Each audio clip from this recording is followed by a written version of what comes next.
Hello everyone, আমি engineer Rakesh বিশ্বাস। আমি ইন্ডিয়ান রেলওয়েতে একজন সিনিয়র সেকশন ইঞ্জিনিয়ার।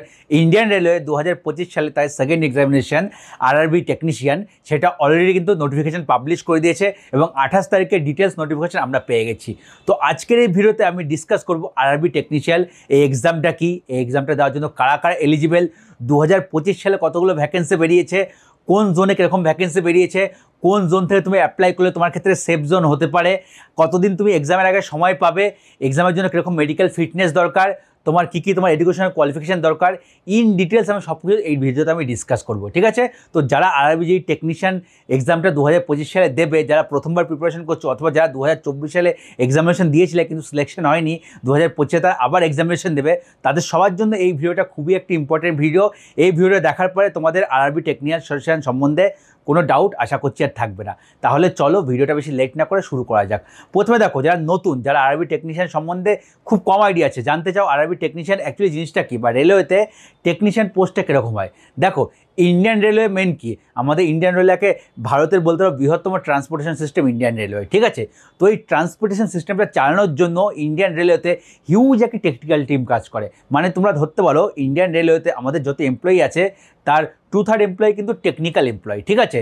সেটা বিভিন্ন ধরনের টেকনিক্যাল এমপ্লয়ি হতে পারে, তোমার junior engineer, senior section engineer, এনারা তো আছে, বা হায়ার যেটা ইঞ্জিনিয়ার থাকে তারা তো আছে, কিন্তু তাদের নিচেও প্রচুর এমন স্টাফ আছে যারা ইঞ্জিনিয়ার না হলেও টেকনিক্যাল ব্যাকগ্রাউন্ড থেকে বিলং করে।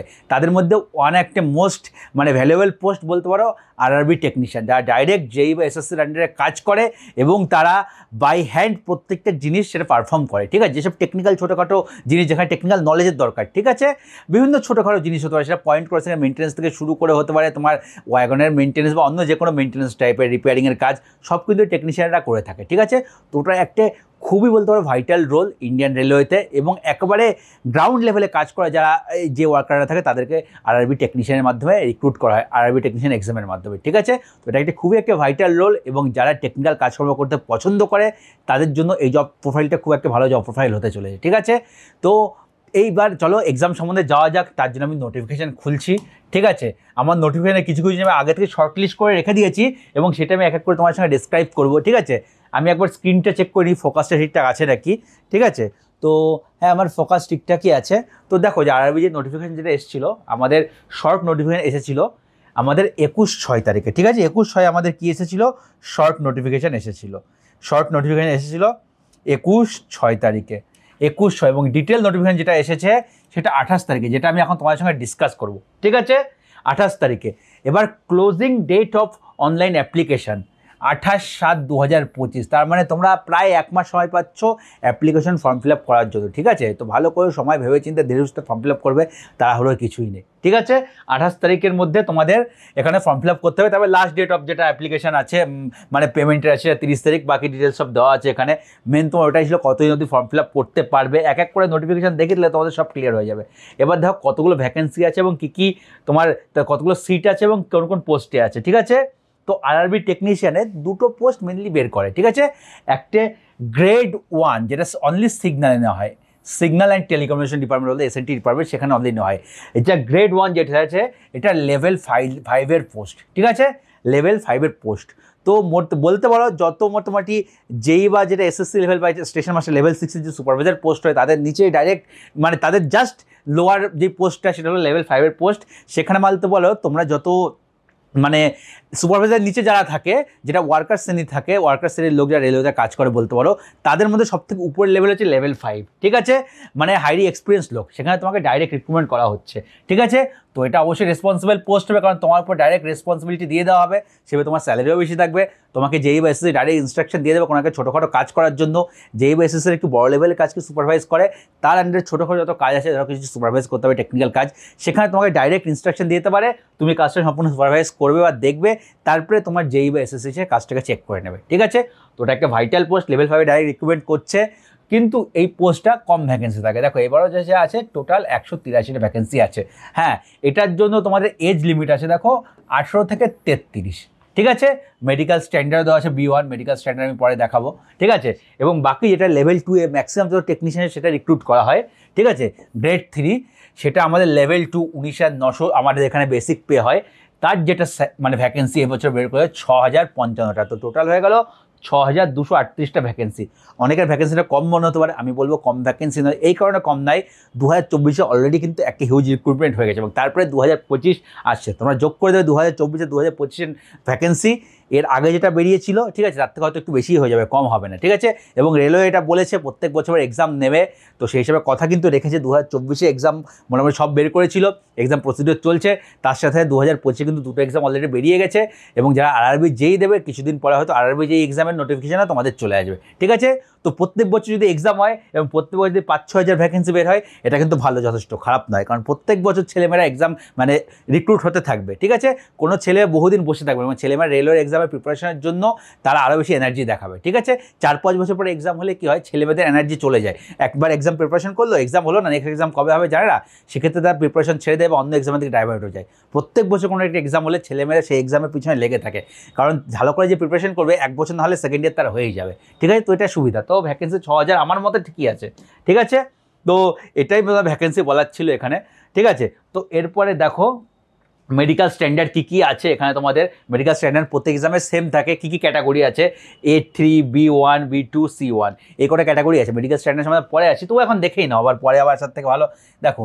A3 ক্যাটাগরি সব এক্সামে চেয়েছে, মানে যেসব পোস্টে A3 ক্যাটাগরি চেয়েছে, মেন তোমার আই পাওয়ার দেখবে, আই পাওয়ার 2D এক্সিড না করলেই হলো, এটাই মেন। তাছাড়া নাইট ভিশনটা চেক করাই ভালো করে, যেগুলো যেগুলো আছে চোখের কালার ভিশন, নাইট ভিশন, এগুলো চেক করা হয়। এগুলো যদি কারো না থাকে অসুবিধা হবে না, এবং চোখের পাওয়ার 2 এর মধ্যে থাকলে তোমরা A3 ক্যাটাগরিতে এলিজিবল থাকবে। সিমিলারলি দেখো B1 আছে, B2 আছে। B1-এ দেখো কত পাওয়ার চোখের পাওয়ার আছে 4D, ঠিক আছে, এবং B2-তে চোখের পাওয়ার 4D চেয়েছে, ঠিক আছে। তো এখানে দেখো B1-এর জন্য তোমার কালার ভিশন পাস করতে হবে, নাইট ভিশন পাস করতে হবে, ঠিক আছে। কিন্তু এখানে B2-র জন্য, ঠিক আছে, এখানে শুধু বাইনোকুলার ভিশন, এটা ইম্পর্টেন্ট, ঠিক আছে। এখানে কালার ভিশন বা নাইট ভিশন এগুলো কিছু ক্রাইটেরিয়া চাইনি, ঠিক আছে। হিসেবে হালকা হালকা পার্থক্য আছে, বিশেষ কিছু না। এবং তারপর এটা C1, ঠিক আছে। C1 যেটা আছে সেখানে কিন্তু তোমার পাওয়ার সম্বন্ধে দেওয়া নেই যে কত পাওয়ার লাগবে কি না লাগবে, ঠিক আছে। তো এই জিনিসগুলো তোমাদের খেয়াল রাখবে। মেডিকেল স্ট্যান্ডার্ড, মোটামুটি মেডিকেল স্ট্যান্ডার্ডে টেকনিশিয়ানে অত বেশি অসুবিধা হয় না কারো, ঠিক আছে। খুব বেশি চোখের পাওয়ার বেশি না থাকলে বা কিছু না হলে, চোখের পাওয়ার খুব বেশি থাকলেও তোমরা C1 ক্যাটাগরির যে পোস্টগুলো সেখানে কিন্তু এলিজিবল হয়ে যাবে, ঠিক আছে। তো এরপরে দেখেন নোটিফিকেশনে কী কী আছে। হ্যাঁ, এখানে দেখো আবার এজ সম্বন্ধে দেওয়াই আছে, 18 থেকে 33, 18 থেকে 30 যেটা বললাম। তারপরে এজ রিল্যাক্সেশন যেটা আছে সম্পূর্ণ আছে, এগুলো তোমরা চাইলে নোটিফিকেশন দেখে নিতে পারো, অথবা এখনই দেখে নাও কোনো কাস্ট ওয়াইজ কত এজ রিল্যাক্সেশন দেওয়া হয়েছে, এটা তোমরা দেখে নিতে পারো, ঠিক আছে। তো এই পেজে আর কিছু নেই, এই অবধি আছে। তো নেক্সট পেজে যাওয়া যাক, আবার দেখা যাক কী আছে। হ্যাঁ, যেটা আছে এজ সম্বন্ধে আরেকটু ডিটেলসে দেওয়া আছে, ঠিক আছে। মানে কাট অফ ডেট, যাদের হিসাব করতে হবে যে আমি এজে কোয়ালিফাই হচ্ছে কি হচ্ছে, ডাইরেক্ট দেখে নাও। যেটা গ্রেড 1 আছে 18 থেকে 33, তার কাট অফ ডেট 2/7/1992, মানে 2/7/1992 পরে যারা জন্মগ্রহণ করেছে, 2/7 করলেও হবে, তারা এক্সামে বসার জন্য এলিজিবল। তার আগে 1/7/1992 এলিজিবল নয়, ঠিক আছে। সিমিলারলি যেটা গ্রেড 3 সেটা 2/7/1995, ঠিক আছে। তো 2/7/1995 তারপরে হলে সে এলিজিবল, তার আগে এলিজিবল নয়। দেখো এটা যেহেতু 2/7/1992 দিয়েছে, গ্রেড 1 যে 18 থেকে 33, যারা আরআরবি যেই দেবে তারাও কিন্তু এই কাট অফ ডেটটাই ধরে রাখতে হবে। কিন্তু আরআরবি যেই এক্সাম নোটিফিকেশান আমার যতদূর মনে হয় মোটামুটি 2 মাসের মধ্যেই কিন্তু দিয়ে দেবে, 2 থেকে ম্যাক্সিমাম 3 মাস হতে পারে, তার বেশি লেট করবে না। এবং আমার যতদূর মনে হচ্ছে এই কাট অফ ডেটটা আরআরবি যেই ক্ষেত্রেও রাখা হবে, আবার যেটা মনে হচ্ছে। তো যাদের এই ডেটের পরে বার তারা কিন্তু প্রিপারেশন করতে পারো, যাদের এর আগে মানে ধরো জানুয়ারি 1992 জন্ম, তাদের ক্ষেত্রে মনে হয় না এবছর আরআরবি যেই আর এক্সাম দিতে পারবে, কারণ অলরেডি তোমার টেকনিশিয়ান এক্সামের কাট অফ ডেট কিন্তু 2/7/1992 দিয়েছে। তো তার আগের ডেটে আর কোনো কাট অফ ডেট কোনো দেবে না, দিলে তার পরের ডেট দিতে পারে, তার আগের ডেট আর দেবে না। তো এটা ক্লিয়ার রাখো, যাদের এর আগে জন্মগ্রহণ তারা মনে হয় না আরআরবি যেই তার বসতে পারবে, ঠিক আছে। তো এটা আমাদের এজ ক্রাইটেরিয়া চলে গেল, আরও ক্লিয়ার করে দিলাম, ঠিক আছে। এরপরে যা ফিজ আছে এগুলো সম্বন্ধে, এগুলো তোমরা জানোই। ফিজ রেলওয়ে কোনো এক্সাম ফর্ম ফিল আপ করতে গেলে, ঠিক আছে, জেনারেল ক্যাটাগরির যারা স্টুডেন্ট আছে তাদের 500 টাকা ফর্ম ফিল আপ করতে হয়, এবং এক্সামের পরে তার 400 টাকা যদি CBT 1 দেয় তার 400 টাকা রিফান্ডও পেয়ে যায়, এগুলো সময় তোমরা জানো। সিমিলারলি যেখানে আছে বাকি তোমার ফিমেল বলো, PWD বলো, SC বলো, ST বলো, ট্রান্সজেন্ডার, বাকি সব ক্যাটাগরি আছে যেটা 250 টাকা তাদের ফর্ম ফিল আপ করতে হয়, রিফান্ড হয়ে যায় এগুলো সব, ঠিক আছে, অসুবিধা নেই। রিফান্ডের শর্ত কি, তোমাকে এক্সাম দিতে হবে, এক্সাম CBT 1 দিতে না গেলে তোমার রিফান্ড হবে না। টাকা নিচ্ছে, পরীক্ষা দিলে রিফান্ড পাবে, না হলে রিফান্ড পাবে না, ঠিক আছে। এখানে এটুকুই ছিল, তারপরে আর এখানে বিশেষ কিছু নেই। হ্যাঁ, যেটা আছে তোমাদের একটু আমি হাইলাইট করে রেখেছিলাম, এনওসিটা একটু ইম্পর্টেন্ট, আমি এনওসিটাকে হাইলাইট করেছি, ঠিক আছে। এনওসি, অনেকে এনওসি নিয়ে কনফিউজ থাকে, এনওসি কী হবে কি না হবে, এনওসি কাদের নিতে হবে কাদের নিতে হবে না। এখানে দেখো এনওসি সম্বন্ধে ক্লিয়ার লেখা আছে, এটা এনওসি তাদের জন্য যারা গভর্নমেন্ট জব করছে বা বিভিন্ন PSOতে জব করছে। এখানে দেখো কী লেখা আছে, candidate serving including those undergoing induction training or provision in any central or state government department, ঠিক আছে, যার ট্রেনিং কেউ তার কথাও কিন্তু বলা আছে, ঠিক আছে, কি বলছে, in any central or state government department, কোনো সেন্ট্রাল অথবা স্টেট গভর্নমেন্টের ডিপার্টমেন্টে তারা জব করছে, ইনক্লুডিং রেলওয়ে। যদি তুমি রেলওয়েতেও চাকরি করো, ধরো রেলওয়েতে তুমি গ্রুপ ডি পোস্টে আছো, তুমি টেকনিশিয়ান এক্সাম দেবে, হতেই পারে গ্রুপ ডি পোস্টে থেকে টেকনিশিয়ান একটু উপরের পোস্ট, সেরকম থেকে হতে থাকে, including railway or public sector undertaking, PSU যেটা সেটা তো আছে, ঠিক আছে, may apply directly through RRB duly informing their employer, মানে আরআরবি থ্রুতে অ্যাপ্লাই করতে, কিন্তু এমপ্লয়ারকে ইনফর্ম আগে থেকে করতে হবে। নিয়মই হচ্ছে তুমি যদি কোনো পিএসইউ কোনো গভর্নমেন্ট সেক্টরে থাকো, সেটা তোমার হচ্ছে গিয়ে সেন্ট্রাল হোক অথবা তোমার স্টেট হোক, তোমাকে পরীক্ষার ফর্ম ফিল আপের আগেই তোমাকে ইনফরমেশন করতে হবে। মানে ধরো আজকে তুমি দেখছো, ফর্ম ফিল আপ করে দিও না, সবার আগে একটা চিঠি করো, চিঠি করে প্রপার ইনফরমেশন করো, ঠিক আছে, অথবা মেল করে প্রপার ইনফরমেশন করো, তোমার যেখানে যেরকম সিস্টেম আছে, যা এই নোটিফিকেশান বেরিয়েছে, এটা নোটিফিকেশান, আমি এর জন্য এলিজিবল, তো আমি এক্সামটার ফর্ম ফিল আপ করতে যাই, এক্সামে অ্যাপিয়ার হতে চাই, আগে তুমি ইনফরমেশন দেবে, একটা চিঠি বানাবে, চিঠি তোমার অফিস কপিতে সাইন করবে, রিসিভিং কপি রেখে দেবে, এগুলো ইম্পর্টেন্ট। অনেক সময় হয়তো তোমার চিঠি এদিক সেদিক হয়ে গেলো, পরে এনওসি পেতে অসুবিধা হতে পারে, তো এইসব ঝামেলা এড়ানোর জন্য তুমি প্রপার চিঠি বানাবে, চিঠির একটা কপি তোমার কাছে রাখবে এবং অফিসে রিসিভ করিয়ে নেবে, স্টাম্প মারিয়ে রিসিভ করে নেবে ডিসপ্যাচে, ঠিক আছে, তারপরে তুমি ফর্ম ফিল আপ করো, তার আগে করতে যেও না, ঠিক আছে। তারপরে কি বলেছে, shortlisted candidate should produce an NOC from the employer, যারা শর্টলিস্ট হবে এক্সাম দেওয়ার পরে ডকুমেন্ট ভেরিফিকেশনের সময় তাদেরকে এনওসি শো করতে হবে। দেখো, should produce an NOC from the employer on the date of ডিভিড ডেটে, যেদিন ডকুমেন্ট ভেরিফিকেশন হবে সেই ডেটে তোমাদের এনওসি সাবমিট করতে হবে, কি following which their candidature will be cancelled, ঠিক আছে, না দিতে পারলে কিন্তু তোমার যেটা আছে এটা ক্যান্সেল হয়ে যাবে, তোমার যদি এনওসি দিতে না পারো তাহলে তোমার ওখানে রিজেক্ট করে দেওয়া যেতে পারে, ঠিক আছে, এটা তোমারই রেসপন্সিবিলিটি। দেখো লেখা আছে, it is the sole responsibility of the candidate to submit the NOC, মানে তোমারই রেসপন্সিবিলিটি, অন্য কেউ দায়িত্ব নেবে না, তোমাকে নিজেকে এনওসি দায়িত্ব করে জোগাড় করে দিতে হবে এবং সাবমিট করতে হবে, নাহলে হবে না। তুমি বলতে পারো না যে এমপ্লয়ার দিচ্ছে না, এই সেই দিচ্ছে না স্যার, কিছুদিন ওয়েট করুন, এই সেই, এরকম কিন্তু হবে না, তোমাকে এনওসি জোগাড় করার দায়িত্ব তোমারই, সেই হিসেবে আগে থেকে ডিপার্টমেন্টকে প্রপার ইনফর্ম করে, যাতে পরে অসুবিধা হয়। রেল কোনো অসুবিধা না জানি, কিন্তু অন্য কোনো থেকে অসুবিধা হতে পারে, যাতে অসুবিধা না হয় কারোর, ঠিক আছে, তো আগে থেকে প্রপার ইনফরমেশন করো, তাহলে কোনো অসুবিধা হবে না। এটা আমি তোমাদেরকে দেখিয়ে দিলাম, কারণ এনওসিতে ইম্পর্টেন্ট, অনেকেই আছে বিভিন্ন জায়গায় চাকরি করো এবং তারা দেবে, ঠিক আছে। তো এবার দেখো এক্সামের সম্বন্ধে বলছি, ঠিক আছে, এটা আমাদের কি টেকনিশিয়ান গ্রেড 1, টেকনিশিয়ান গ্রেড 3 দুটো এক্সাম হবে, ঠিক আছে। এবং সবার আগে দেখো, আগের এখানে আছে, এই পেজেই মনে আছে, দেখি, হ্যাঁ, এই যে এক্সাম দেখো, এটা কিন্তু আমাদের এক্সামের প্যাটার্ন কি, এক্সামের প্যাটার্ন আমাদের এখানে আছে, প্রথমে একটা সিবিটি হবে, তারপরে ডকুমেন্ট ভেরিফিকেশন, তারপর মেডিকেল, এখানে একটা এক্সাম হয়, দুটো এক্সাম হয় না।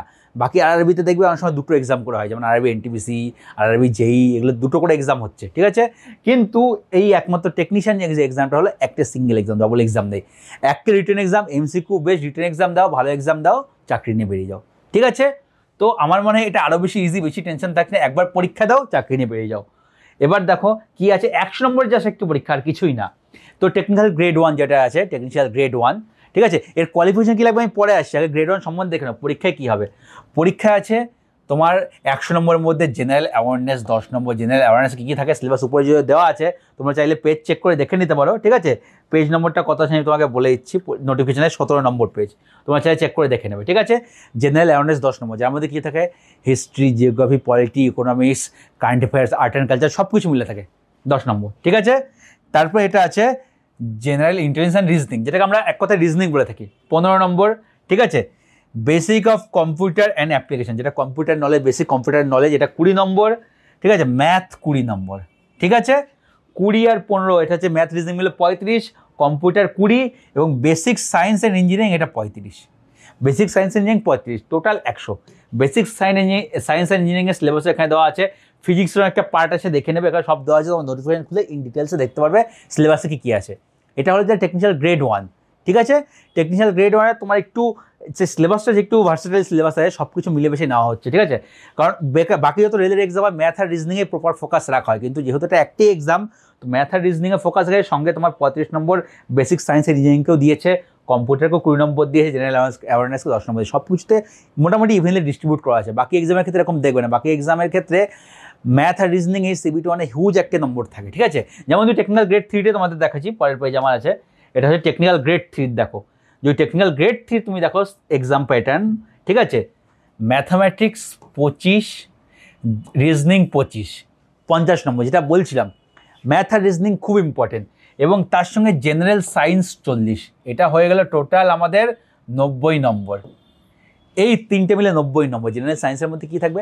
ফিজিক্স, কেমিস্ট্রি, বায়োলজি, ঠিক আছে। জেনারেল সায়েন্সে তুমি সিলেবাসটা দেখো কী আছে, কোথায় গেল সিলেবাস, এখানে ম্যাথামেটিক্স, জেনারেল সায়েন্স দেখো।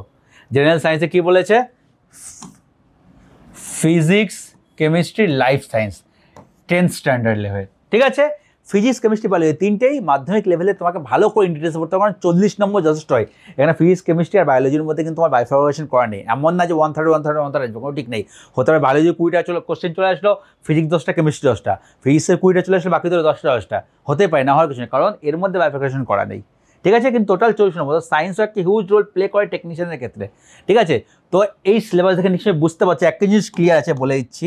যাদের একটু মানে মাধ্যমিক অবধি যাদের একটু সায়েন্সটা স্ট্রং ছিল, তোমার ম্যাথ, রিজনিং বা তোমার যেটা হয় সায়েন্স একটু স্ট্রং ছিল, তারা কিন্তু এই এক্সামে একটু হলেও অ্যাডভান্টেজ পাবে, ঠিক আছে। অনেক আর্টস ব্যাকগ্রাউন্ড থেকে এসে পরে ITI করে, ঠিক আছে।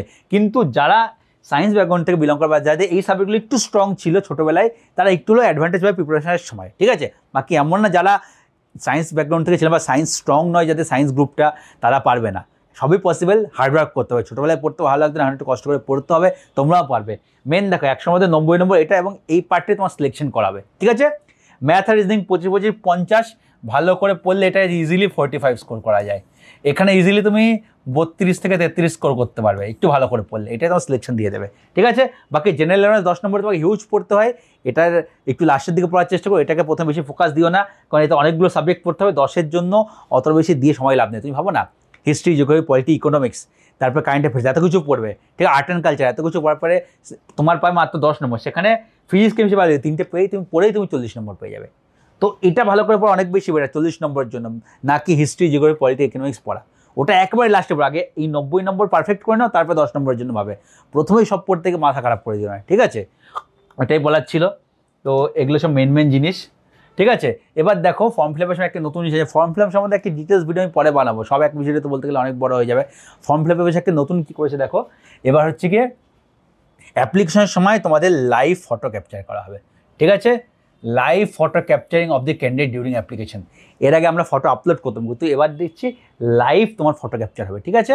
তো এটাকে নতুন জিনিস করেছে। ফর্ম ফিল আপ সেরকম ফর্ম ফিল আপ করার সময় ঠিকঠাক জায়গাতে ফর্ম ফিল আপ করবে, যেখানে ওয়েব ক্যাম আছে, মোবাইল থেকে অনলাইন করা যাবে, ঠিক আছে। এখানে ডিটেলস লেখা আছে, আমি ডিটেলস জেনে তোমাদেরকে ফর্ম ফিল আপ আমি বলে দেবো ভালো করে। অথবা যদি কারোর ফর্ম ফিল আপ মানে পায়, আমি যে টেকনিশিয়ান এক্সামে ফর্ম ফিল আপ করে তারটা নিয়ে ফর্ম ফিল আপ করে পুরো দেখিয়ে দেবো, ঠিক আছে। কেউ যদি ভলেন্টিয়ার করতে চাও আমাকে জানিও, কিন্তু আশেপাশে থাকতে হবে, কারণ লাইভ ফটো ক্যাপচার করার ব্যাপার আছে। তো কলকাতার আশেপাশে কেউ থাকলে যদি মানে ফর্ম ফিল আপ করাতে চাও, ঠিক আছে, আমার সঙ্গে দেখা করো, আমি তার ফর্ম ফিল আপটা করে দেবো, এবং তার আমি আইডেন্টিটি কার্ড সব কিছু আইডেন্টিটি হাইড করে আমি তার সেটাকে ভিডিও বানিয়ে দেবো, ঠিক আছে।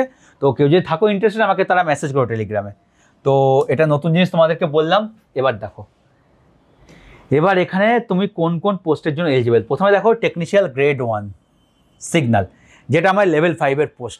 একসাথে ফোকাসটা একবার চেক করে নিই, ফোকাসটা মোটামুটি ঠিক আছে, একটু পারফেক্ট করে নিই, ঠিক আছে। এটা আমাদের টেকনিশিয়াল গ্রেড 1-এর পোস্ট, ঠিক আছে। এটা লেভেল 5-এর পোস্ট। এটা আমাদের SNT সিগন্যাল ডিপার্টমেন্টের আন্ডারে তোমার পাচ্ছি, SNT ডিপার্টমেন্টের আন্ডারে, সিগন্যাল ডিপার্টমেন্টের আন্ডারে, ঠিক আছে। এটা আমাদের কী ক্যাটাগরি লাগবে? B1 category. এটা আমাদের মেডিকেল B1 ক্যাটাগরি। এখানে দেখো কারা কারা এলিজিবল, ঠিক আছে।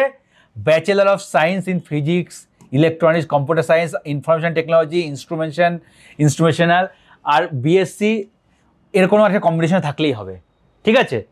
এর কোনো কম্বিনেশনে থাকলে হবে। অথবা যেটা দেওয়া আছে 3 বছর ডিপ্লোমা ইন ইঞ্জিনিয়ারিং, কিসে করতে হবে? এই অ্যাবভ যে সাবজেক্টগুলো আছে, মানে ধরো information technology, computer science, electronics, electrical, instrumentational, এই সময় কেউ ডিপ্লোমা করে থাকে, অথবা তার হায়ার ডিগ্রি যদি বিটেকও করে থাকে, ডিগ্রি ইন ইঞ্জিনিয়ারিং, যারা বিটেক তারাও কিন্তু এইসব পোস্টের জন্য এলিজিবল।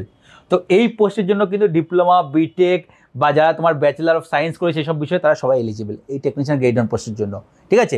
এই অ্যাক্টিভ পোস্ট আছে যাতে মানে ITI এলিজিবল নয়, বাকি সব পোস্টগুলো কিন্তু টেকনিশিয়ানে মেনলি ITI করার যারা আছে তারাই আছে। তার মানে শুধু ITI পোস্ট এটা নয়, ঠিক আছে।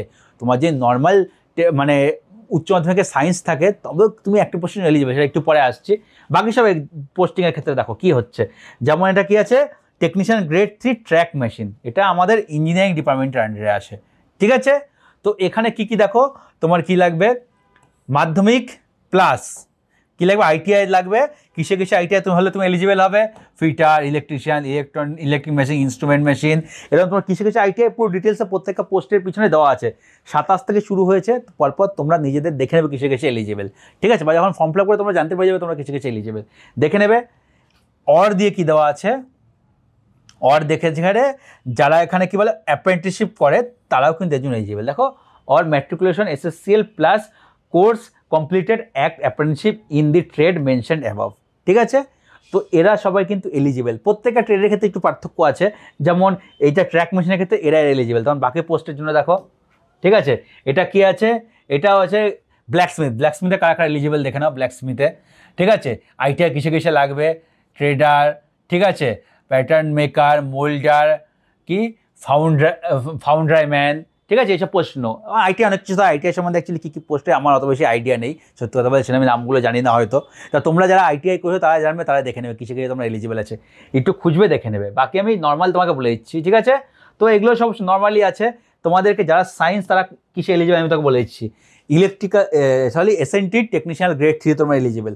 বাকি সম্পর্কে তোমরা দেখে নেবে, প্রত্যেকটার পাশে লেখা আছে, প্রত্যেকটা কিন্তু তোমার কি আইটিআই লাগবে, ঠিক আছে? আইটিআই বিভিন্ন দেশে, শুধু এই একটা আছে দেখো, টেকনিশিয়ান গ্রেড 3 এসএনটি, এই ডিপার্টমেন্টে একটা আছে, সিগন্যাল ডিপার্টমেন্টে এই একটা পোস্ট আছে। যারা আমাদের যদি 12-এ ম্যাথ ফিজিক্স থেকে থাকে তাহলে তারা কিন্তু এলিজিবল এই একটা পোস্টের জন্য, শুধু এটা পোস্টটা একটু আলাদা। যারা মানে আইটিআই করে তারা এই পোস্টের জন্য, এবং উচ্চ মাধ্যমিক পাস সায়েন্স নিয়ে তারা এই পোস্টের জন্য এলিজিবল, ঠিক আছে? তো এই পোস্টে তারা কিন্তু ফর্ম ফিল আপ করতে পারবে। তো যারা শুধু সায়েন্স থেকে ব্যাকগ্রাউন্ড বিলং করেছে, ভাবছো টেকনিশিয়ান তোমরা অ্যাপ্লাই করতে কি পারবে না, পারবে কিন্তু খুব লিমিটেড সিট থাকবে। মেনলি এটা যারা আইটিআই করেছে তাদের জন্য এই পোস্ট, মানে এই টেকনিশিয়ান এক্সামটা বলতে পারো, যারা আইটিআই করা আছে, ঠিক আছে? তো এগুলো সব ডিটেলস তোমরা দেখে নিতে পারো প্রত্যেকটা। এখানে পেজ কত অবধি আছে আমি বলে দিচ্ছি, এখানে 36 নম্বর পেয়ে যাবে, 30টা পোস্ট আছে, ঠিক আছে? এবার দেখো আরআরবি ওয়াইজ ভ্যাকেন্সি। এবার তোমরা এক জিনিস বলছি, কোন ভ্যাকেন্সি মানে কোন জোন সেফ হবে কি না হবে, আমার যেটা পার্সোনাল ওপিনিয়ন একটু বলে দিচ্ছি, ঠিক আছে? দেখো, সেফ জোন বলে কিছু হয় না, তোমার বাড়ির পাশের জন্য তুমি ভরতেই পারো, ঠিক আছে? ভ্যাকেন্সি দেখে সম্পূর্ণ নিজস্ব অ্যানালাইসিস, আমি কিছুই বলবো না। কিন্তু এখানে কোথায় কম্পিটিশন হবে কি না হবে আমি তোমাকে বলে দিচ্ছি। টোটাল ভ্যাকেন্সি আছে 6000 সামথিং, ঠিক আছে? 6200 সামথিং। তার মধ্যে ধরো টেকনিশিয়ান গ্রেড 3 6000ই প্রায় আছে। তার মধ্যে দুটো জোনে আছে, দুটো জোন মিলে প্রায় তোমার কিন্তু 3000-এর আশেপাশে ভ্যাকেন্সি হয়েছে, মাত্র দুটো জোন। সেটা কারা কারা দেখে নাও। এমন এই দেখো, আহমেদাবাদে কত 174, আজমেরে আছে 139, ঠিক আছে? ব্যাঙ্গালোর 140, এটা ভোপাল 210 হয়ে গেল, বিলাসপুরে তোমার ভুবনেশ্বর 38, বিলাসপুরে 71 টোটাল ভ্যাকেন্সি, ঠিক আছে? চণ্ডীগড়ে একটু 446 আছে। এরপরে দেখো এই যে চেন্নাইতে আছে 1347 ভ্যাকেন্সি, টোটাল 1347 ভ্যাকেন্সি চেন্নাইতে। তার মানে কত ভর্তি হবে, 1347 মানে 6000 যদি 1347 হয় তাহলে কত, প্রায় তোমার 25%-এর বেশি কিন্তু ভ্যাকেন্সি এখানেই আছে, তাই তো? প্রায় 25%-এর ভ্যাকেন্সি তোমার এখানেই আছে, ধরে রাখতে পারো। 25%-এর উপরে না, তোমার হচ্ছে 25% একটু কম আছে, তো 6000 ভ্যাকেন্সি তো 25% একটু কম আছে, তো প্রায় তোমার 23-24% ভ্যাকেন্সি তোমার 1347 এখানেই আছে অনলি চেন্নাই। তো একটা হিউজ ক্রাউড চেন্নাইতে ফর্ম ফিল আপ করে, বিশেষ করে আমার যতদূর মনে হয় সাউথ ইন্ডিয়ায় জোনটা আছে তার হিউজ ক্রাউড চেন্নাইতে যাবে। তো তোমাদের যারা চেন্নাই ভাবছো, চেন্নাই আমার মনে হয় যে পার্সোনালি অ্যাভয়েড করা বেটার। যদি কম্পিটিশন করতে হয়, কম্পিটিশন করার জন্য আরও বেটার প্লেস আছে, তুমি যদি কম্পিটিশন করে যাবে, ঠিক আছে? কম্পিটিশন করার জন্য আমার নিজের হোম গ্রাউন্ড আছে, বাকি সব দেখে নাও। আমাদের হোম গ্রাউন্ডে এবার সব থেকে টপ করছে আরআরবি কলকাতা, টেকনিশিয়ানে আরআরবি কলকাতা এবার টপার, 1434 ভ্যাকেন্সি, হাইয়েস্ট ভ্যাকেন্সি, ঠিক আছে? 1434 যখন 1300 সামথিং, প্রায় 2700-র উপরে ভ্যাকেন্সি, 2800-এর আশেপাশে ভ্যাকেন্সি এই দুটো জোন মিলি 6000 ভ্যাকেন্সির মধ্যে। তার মানে প্রায় তোমার মানে 47-48% ভ্যাকেন্সি কিন্তু এই দুটো জোন মিলেই নিয়ে নিচ্ছে। তার মানে এই দুটো জোনে প্রচুর কম্পিটিশন হবে। আরআরবি কলকাতাতে হিউজ এক কম্পিটিশন হবে। তোমার যদি মনে হয় কম্পিটিশন করতে যাও, কম্পিট করতে হলে আরআরবি কলকাতা ভরতে পারো, কম্পিট করার জন্য একবারে বেস্ট। কারণ এর মানে আশেপাশে ভ্যাকেন্সি কোথাও তুমি পাচ্ছ না, ঠিক আছে? আর যেগুলো পাবে 200-300 ভ্যাকেন্সি, বাকি অনেক জোনে 200-300-400 ভ্যাকেন্সি আছে। এটা 1434, মানে প্রবাবিলিটি চাকরি পাওয়ার অনেকই বেশি, সেই হিসেবে কম্পিটিশন বেশি হবে। আমার যত মানে আমাদের ওয়েস্ট বেঙ্গলের প্রচুর ছেলেমেয়ে এখানে ভরবে, তোমার উড়িষ্যা, বিহার, ঝাড়খণ্ড এরা তো ভরবেই, কিছু তোমার রাজস্থান থেকে আসবে, ভালো বাইরের কিছু ছেলেমেয়েরা আরও ভরতে পারে। অনেকে তোমার ধরো আমাদের নর্থ ইস্টে কিছু ছেলেমেয়েরা চাইলে ওইদিকে ভরতে পারে, আসাম টাসাম ওইদিকে কেউ ভরতে পারে, ঠিক আছে, অনেকেই ভরবে এই জিনিসটা, কারণ এখানে ভ্যাকেন্সি প্রচুর আছে কলকাতা জোনে। এত ভ্যাকেন্সির সবাই একটা লোভ থাকে যে ভ্যাকেন্সি বেশি আছে, আমার চান্স বেশি, ঠিক আছে। হ্যাঁ অবশ্যই চান্স বেশি, তুমি তো কম্পিটিশন করে দিতে পারো, ঠিক আছে। যারা কম্পিটিশন করতে ইন্টারেস্টেড, যারা কম্পিট করে চাকরি ছিনিয়ে নিতে চাও কারোর কাছ থেকে, আমার মনে হয় তার জন্য কলকাতাটা ভালো হবে। কিন্তু হ্যাঁ আবার বলছি, সেফ জোন না বলে কিছু হয় না। তোমার গাট ফিলিংস যেটা বলবে, তোমার মাইন্ড যেটা বলবে তোমাকে, তোমার সিক্স সেন্স যেখানে কাজ করবে, ভাববে, অ্যানালাইজ করবে কোথায় ফর্ম ফিল আপ করা বেটার হবে, তুমি কিছু এলিজিবল দেখে নেবে, প্রত্যেকটা ভ্যাকেন্সি ম্যাচ করিয়ে নেবে, তুমি টোটাল কত ভ্যাকেন্সিতে এলিজিবল হতে পারো সেটা দেখে নেবে, সেই হিসাবে নিজের ক্যালকুলেশন করবে, একদিন বসবে, তারপরে ফর্ম ফিল আপ করবে, ঠিক আছে। এবং যারা ওয়েস্ট বেঙ্গলের ছেলেমেয়েরা ভাবো ওয়েস্ট বেঙ্গলেই থাকবে, বাইরে যাবে না, ঠিক আছে, দেখো আমি এমনি কিছু কাউকে ফর্ম ফিল আপ করতে বললাম, তোমাদেরকে দেখিয়ে দিচ্ছি। মালদায় 70টা ভ্যাকেন্সি আছে এবং শিলিগুড়িতেও সিমিলারলি তোমার 130,000 ভ্যাকেন্সি আছে যত আমার মনে পড়ছে। দেখো মুম্বাইতে কিন্তু 891 ভ্যাকেন্সি আছে, মানে কত বেশি নেই, কলকাতা থেকে অনেক কম, ঠিক আছে। তো এই যে শিলিগুড়িতে 133টা ভ্যাকেন্সি আছে, মালদা 70, শিলিগুড়িতে 133। মালদাতে ফর্ম ফিল আপ কম লোকে করবে, আমার যত মনে হয় 70 কেউ রিস্ক নেবে না, ঠিক আছে। শিলিগুড়িতে হয়তো একটু বেশি ফর্ম ফিল আপ করতে পারে, বা অনেকে আছে তোমার নর্থ ইস্টের ছেলেমেয়েরা শিলিগুড়িতে ফর্ম ফিল আপ করবে, কম্পিটিশনটা কম হওয়ার চান্সে, কম হওয়ার মানে ভেবে, কারণ ভ্যাকেন্সি কম, অনেকে ফর্ম ফিল আপ কম করবে সেই হিসাবে। আর মালদাতে 70টা সিট আছে, ঠিক আছে, সহজে কম ফর্ম ফিল আপ করবে না। আমার যতদূর গাট ফিলিংস মনে হচ্ছে এবারও যে মালদাতে কাট অফ কলকাতা থেকে কম যাবে, আমার মনে হচ্ছে। আমরা এই নয় সবাই মালদা ভরে দিও, তাহলে উল্টোটা হয়ে যায়, মালদায় কাট অফ বেশি যাবে। জানি মালদাতে হয়তো খুব সাহস না থাকলেও ভরবে না, যার নিজের পড়াশোনার প্রতি কনফিডেন্স আছে তারাই মালদাতে ভরবে, কিন্তু আমার যত পার্সোনাল মনে হচ্ছে মালদাতে কাট অফ কম যায়। প্রত্যেকবারই হয়, মালদাতে কম ভ্যাকেন্সি থাকে, ছেলেমেয়েরা সাহস করে ভরে, মালদাতে কাট অফ কম যায়। এবার আরআরবি সবথেকে বড় এক্সাম্পল, যারা আরআরবি দিচ্ছে তারা জানে, ঠিক আছে, কলকাতা কাট অফ কোথায় চলে গেছে, মালদার কাট অফ কোথায় ছিল। তো সেটা এবার মালদায় কাট অফ কম হবে, আমি তো বলে দিচ্ছি, ফাইনাল রেজাল্টে দেখে নেবে। কিন্তু আমার কথা শুনে সবাই মালদা ভরে দেবেন, এটা কথা। কম ভ্যাকেন্সি আমার একটা মানে কি বলছে, আমার মাইন্ড বলছে, আমার সিক্স সেন্স বলছে মালদায় কাট অফ এবারও কম যাবে, ঠিক আছে। তো এই ভ্যাকেন্সি সম্বন্ধে তোমাদেরকে বলে দিলাম, আর কিছু নেই। এটাই টোটাল ভ্যাকেন্সি, টোটাল 6055টা ভ্যাকেন্সি গ্রেড 3-তে, আর টোটাল 6238টা ভ্যাকেন্সি গ্রেড 1 গ্রেড 3 মিলে, ঠিক আছে। তো এক্সাম কবে হতে পারে এবার তোমাদের আসা যাক, ঠিক আছে। এখানে বিভিন্ন ডিপার্টমেন্ট মার্জ হয়েছে কি না হয়েছে এগুলো সম্বন্ধে দেওয়া আছে, এগুলো সম্বন্ধে জেনে লাভ নেই অত বেশি, ফর্ম ফিল আপ করে জানতে পেরে যাবে, বাকি সম্বন্ধে চাকরি ঢুকলে সব ভালো জানতে পেরে যাবে। এক্সাম কবে হতে পারে দেখো, এই জাস্ট নোটিফিকেশান বেরিয়েছে, 1 মাস ধরে ফর্ম ফিল আপ হবে, মিনিমাম তোমরা 6 মাস ধরে রাখো, ঠিক আছে, মিনিমাম 6 মাস। আমি এটা এর থেকে বেশি হবে, কম হবে না, মিনিমাম 6 মান্থস। এটা 10 মাসও হতে পারে, 11 মাসও হতে পারে, মিনিমাম 6 মাস, কারণ তোমার একটা টার্গেট নিয়ে তো প্রিপারেশন করতে হবে। মিনিমাম 6 মাস ধরে তুমি প্রিপারেশন শুরু করো। যারা আগের বছর পরীক্ষা দিয়েছিলে, সিলেকশন হয়নি, তারা অলরেডি প্রিপারেশনের মধ্যেই আছো, তাদের প্রিপারেশনটা শুধু কন্টিনিউ রাখতে হবে। নতুন স্টুডেন্ট নতুন হয়ে পড়াশোনা শুরু করবে, মিনিমাম 6 মাস ধরে তাদেরকে পুরো কিন্তু জান লাগিয়ে দিতে হবে। কারণ 2024-এ অনেক ছেলেমেয়েরা অনেক ভালো এক্সাম দিয়ে কিন্তু ফাইনাল লিস্টে সিলেক্টেড হয়নি, তারা কিন্তু তোমার থেকে অনেক বেশি রেডি। তাদের কাছ থেকে চাকরি ছিনিয়ে নিতে গেলে তোমার কিন্তু সেই লেভেলে পড়তে হবে, যারা নতুন শুরু করছো, ঠিক আছে। যারা নতুন শুরু করবে তাদেরকে বলে আজকের থেকে লেগে যাও, মিনিমাম 9 থেকে 10 ঘন্টা তোমরা পড়াশোনা শুরু করে দাও। কোথা থেকে পড়বে কি না পড়বে দেখো, আমি এটুকু তোমাদের সঙ্গে আমি কথা বলে বুঝতে পেরেছি, ঠিক আছে। আমি যেমন অনেককে হিন্দি কন্টেন্ট রেকমেন্ড করতাম, কিন্তু যেটা দেখলাম, না আমি ইঞ্জিনিয়ারিং ব্যাকগ্রাউন্ড থেকে হয়তো বিলং করেছি বলে, বা আমরা যখন পড়াশোনা করেছি কলেজে, তো আমাদের এমনি কী হতো, ইংলিশে ধরো পড়াশোনা করতে হতো, কিন্তু আমি আফটার কলেজ যখন আমি গভর্নমেন্ট এক্সামের জন্য পড়াশোনা করেছি, আমি যে টিচারদের কাছে পড়েছি তারা হিন্দিতে পড়াতো, মানে হিন্দিতে বলতো আর কি, লেখা তো ইংলিশেই। তো আমি সেটা দিয়ে আমার খুব বেশি অসুবিধা নেই, কিন্তু যখন আমি দেখলাম ভাস্ট লেভেলে গিয়ে আমি অ্যানালাইজ করলাম, তখন বুঝলাম যারা এনটিপিসি এক্সাম দেবে বা এই আরআরবি টেকনিশিয়ান এক্সাম দেবে, তারা হিন্দি টিচারের কাছে অত বেশি কমফোর্টেবল নয়, তারা বাংলায় কন্টেন্ট করেছে, বাংলায় ম্যাথ পড়াবে, বাংলায় রিজনিং পড়াবে, বাংলায় বাকিটা পড়াবে, ঠিক আছে। তো আমি সেরকম টিচার আগের বছর কোনো খুঁজে পাইনি, বা তারপরে খোঁজার চেষ্টাও করিনি বলে পাইনি, ঠিক আছে। তো কোথা থেকে পড়বে কি না পড়ে বাংলার আমি কন্টেন্ট, ঠিক আছে। আমি তারপরে পরে খোঁজখবর নিয়ে দেখলাম যে ফিজিক্সওয়ালা মোটামুটি বাংলাতে পড়ানো শুরু করেছে। যদি এবছর ফিজিক্সওয়ালা বাংলাতে পড়ায় কি না পড়ায়, বা অন্য কোনো বাংলায় ভালো সোর্স পেলে, আমি 3 থেকে 4 দিন পরে কোথা থেকে পড়বে বাংলায় যারা পড়ছে, আমি একটা তোমাদের ডিটেলস ভিডিও করে বলে দেবো, ঠিক আছে। কোন ইনস্টিটিউট থেকে পড়লে বাংলায় বেটার হবে একটু দেখে নিই, রিসার্চ করতে দাও, খুব বেশি লেট করবো না, আমি 3-4-5 দিনের মাথায় তোমাদের কিন্তু বলে দেবো যে কোথা থেকে পড়লে আমার মনে হয় বেটার হয়, যদি যারা বাংলায় পড়তে চাও। বাকি হিন্দিতে পড়তে গেলে হিন্দি কন্টেন্ট হিউজ অ্যাভেলেবেল আছে মার্কেটে, অসুবিধা নেই। আর যেটা আমি কথা বললাম ফিজিক্সওয়ালা বলো বা অন্য কোনো ইনস্টিটিউট যদি বলে থাকো, তাদের ফিস খুব বেশি নেয় না, মানে পুরো হয়তো তোমাদের কী বলে কোর্সের ফি 700-800 টাকা নিতে পারে, ম্যাক্সিমাম 1000 টাকাও নিতে পারে, কথা বলছি, খুব বেশি ফিস নয়, খুবই মিনিমাম ফিস। একটা চাকরি পাবে, চাকরি পাওয়ার মিনিমাম তোমরা মানে ধরো 40,000 টাকা স্যালারি ইন হ্যান্ড পাবে, তো সেক্ষেত্রে তোমার 1000 টাকা ওয়ান টাইম ইনভেস্ট করতেই পারো, ঠিক আছে? বাকি তো তোমার পড়াশোনার উপরে, ওই 1,000 টাকা তো কিছু না, হার্ডওয়ার্ক মেন, ঠিক আছে? কারণ টিচাররা তোমার কন্টেন্ট দেবে, পড়তে নিজেকে হয়, প্র্যাকটিস নিজেকে করতে হবে। বাংলা কন্টেন্ট আমি জানলে তোমাদেরকে বলে দেবো, ঠিক আছে? মিনিমাম 6 মাস ধরে প্রিপারেশন করবে, যারা নতুন 9 থেকে 10 ঘন্টা, তার কমে তো কোনো চান্স নেই, পড়তে হবে। যারা আগের বছর পড়াশোনা করেছিলে, কন্টিনিউ করেছিলে, হয়তো একটু জন্য সিলেকশন নেই, তারা জানে কতটা পড়তে হয়নি, এবং তাদের মধ্যে অনেক ছেলেমেয়েরা কিন্তু এবছর ক্র্যাক করবে, যারা আগের বছর হয়নি, ঠিক আছে? তাদের মধ্যে থেকে তোমাকে চাকরি ছিনিয়ে নিতে গেলে তোমাকে সেই লেভেলের পড়তে হবে, এটাই হচ্ছে কথা। তো ভালো করে মন দিয়ে পড়াশোনা শুরু করে দাও। যারা টেকনিশিয়ানে ফোকাস, আইটিআই করেছো, আর কিছু না ভেবে জাস্ট এখন এটার উপরে ফোকাসে পড়াশোনা করো, যেহেতু এটা আইটিআই ছেলেমেয়েরা এলিজিবেল, এবং প্রত্যেকটা ট্রেড হিসাবে তোমার আলাদা আলাদা মানে পোস্টের জন্য তোমার এলিজিবেল, সেই জন্য এখানে কম্পিটিশনটা কম। RRB group D, RRB NTPC, এখানে কিন্তু সবাই এলিজিবেল হয়, এখানে কম্পিটিশনটা অনেক বেশি হয়। আরআরবি টেকনিশিয়ানের তুলনামূলক কম্পিটিশনটা অনেক কম। তো কম্পিটিশন কম, চাকরি পাওয়ার প্রবাবিলিটি বেশি, ভালো করে পড়ো এবং একটা চাকরি নিয়ে বেরিয়ে যাও 2025-এ। 2024-এ এরা পারোনি, 2025-এ পারবে, ঠিক আছে? 2026 যেন না হয়, 24 হয়নি 25 হবে, পড়াশোনাটা ধরে রাখো, ঠিক আছে?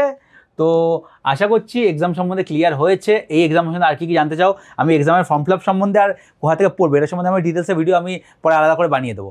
মিনিমাম 6 মাস ধরে এখন প্রিপারেশন করো, এটা বেশিও হতে পারে, কিন্তু তোমরা 6 মাসে রেডি হয়ে যাও, এই হিসেবে প্রিপারেশন করবে। 6 মাসে বাকি যেই সাবজেক্টগুলো বললাম সব দিনে ভালো করে রেডি হয়ে যায়। তোমরা যদি 9 থেকে 10 ঘন্টা দাও, মোটামুটি অনেকটাই তোমরা 6 মাসের মধ্যে কিন্তু রেডি হয়ে যাবে, ঠিক আছে? তো এবার যদি এই আর কিছু এক্সাম সময় জানতে চাও, ঠিক আছে, তোমরা কমেন্ট করে অবশ্যই নাও। তাছাড়া আমাকে টেলিগ্রামে মেসেজ করতে পারো, কিছু জানতে হলে আমি যদি জানি অবশ্যই বলবো, ঠিক আছে? এবার আমাকে এটা জিজ্ঞেস না, কোন ট্রেডটা কেমন, কোন ট্রেডের জব প্রোফাইল কেমন। আমি কোন ট্রেডের জব প্রোফাইল কেমন জানি না, ইঞ্জিনিয়ারিংয়ে যারা কাজকর্ম করে 2-1 হয়তো বলতে পারবো। বাকি এত জব প্রোফাইল, রেলে প্রচুর জব আছে, প্রচুর জব প্রোফাইল হয়, সব জব প্রোফাইল জানা পসিবল না, ঠিক আছে? তোমরা গুগলে সার্চ মারলে জানতে পারবে যে জব প্রোফাইলটা কেমন, ঠিক আছে? জব প্রোফাইলে প্রথমে ভেবে লাভ দেয়, ফর্ম ফিল আপ করে চাকরি পাবে জব প্রোফাইল লোক হবে, চাকরি পাওয়ার আগে জব প্রোফাইল নিয়ে ভাবে না, ঠিক আছে? মানে কি গাছে কাঠাল ওফেতলের মতো গল্প করে লাভ নেই, আগে চাকরি পাও তারপর ভাববে চাকরিটা কেমন, ঠিক আছে? যারা চাকরি পাওয়ার আগে বেশি এই জব প্রোফাইল এমন, এই জব প্রোফাইল এমন, এই চাকরিটা করবো না ওই চাকরিটা করবো, তারা ভাবতেই রয়ে যায়, অন্য কেউ চাকরি নিয়ে বেরিয়ে যায়। তো সেটা না ভাবে পড়াশোনায় ফোকাস করো, পড়াশোনায় ফোকাস করে ভালো করে পড়লে চাকরি অবশ্যই হবে, ঠিক আছে? তো কিছু জানার থাকলে কমেন্ট করে অবশ্যই জানাও, তোমাদের কিছু জানার থাকলে, ঠিক আছে? আরও অন্য কিছু জেনারেল কিছু কোশ্চেন থাকলে আমাকে টেলিগ্রামে মেসেজ করতে পারো, আমি তোমাদের রিপ্লাই দেওয়ার চেষ্টা করব। যদি জানি, আমার নলেজ থাকে, অবশ্যই রিপ্লাই দেবো, অথবা কমেন্ট করে দিলে কমেন্টে রিপ্লাই দেবো, ঠিক আছে? যেগুলো কমেন্টে রিপ্লাই দেওয়া পসিবল সেগুলো দেবো, কমেন্ট রিপ্লাই দেওয়া পসিবল না হলে আমি বলেই দেবো আমাকে টেলিগ্রামে মেসেজ করো, আমি টেলিগ্রামে, কারণ টেলিগ্রামেই কী হয়, ভয়েস তোমাদের মেসেজ করে আমি তোমাদেরকে বলে দিতে পারি, এটা এইভাবে এই হতে পারে ওই হতে পারে। আমাকে অনেক টেলিগ্রামে মেসেজ করে, জানে তারা, হয়তো আমি ভয়েস মেসেজে রিপ্লাই দিয়ে দিই, ঠিক আছে? তো মেসেজ করে কোনো অসুবিধা নেই। তো ভিডিওটা আর আমি বেশি বড় করবো না, আজকের ভিডিওটা আমি এখানেই শেষ করছি। আবার খুব শিগগিরই নতুন একটা ভিডিওতে তোমার সঙ্গে দেখা হবে। তাহলে আরআরবি টেকনিশিয়ান যাদের লক্ষ্য, তার আর না ভেবে, ঠিক আছে, আজকে একটা প্ল্যান করে কাল থেকেই পড়াশোনা শুরু করে দাও, ঠিক আছে? যদি আজকেই প্ল্যান করে আজকে সন্ধ্যে থেকেই পড়াশোনা শুরু করে দাও। তো ভিডিওটা এখানেই শেষ করছি, খুব শিগগিরই নতুন একটা ভিডিওতে তোমার সঙ্গে দেখা হবে। টাটা।